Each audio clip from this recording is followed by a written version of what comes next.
مسامبل کی بات. حکومت والے کہتے ہیں جی یہ شریعت کے خلاف نہیں ہے، شریعت کے عین مطابق ہے.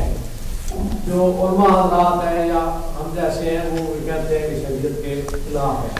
میرے بھائی اس کو جاننے کے لیے نا بس ختم کر، اس کو جاننے کے لیے زیادہ علم کی ضرورت نہیں. دیکھنا تو یہ چاہیے کہ اس پر خوشیاں کنہوں نے منائی ہیں.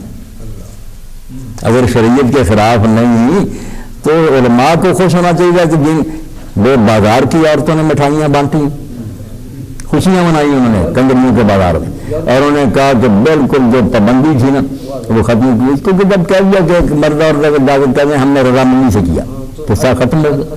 یہ جو اس میں کیا ضابطہ ہے؟ حالانکہ رضامندی سے کی ہو پر تو سزا زیادہ ہونی چاہیے. زنا انہوں نے صرف اس کو جرم ہی ختم کر دیا نا کہ انہوں نے خوشی سے کیا تو ختم کے ساتھ. اور یہ بھی آپ دیکھیں کہ 400 ملین رفیع الدین 400 ملین امریکی سفارت خانے نے اس کو دیا تھا، جو ٹی وی پر بھی چلتا رہا، پہلے مہم چلتی رہی جی ہاں 400 ملین.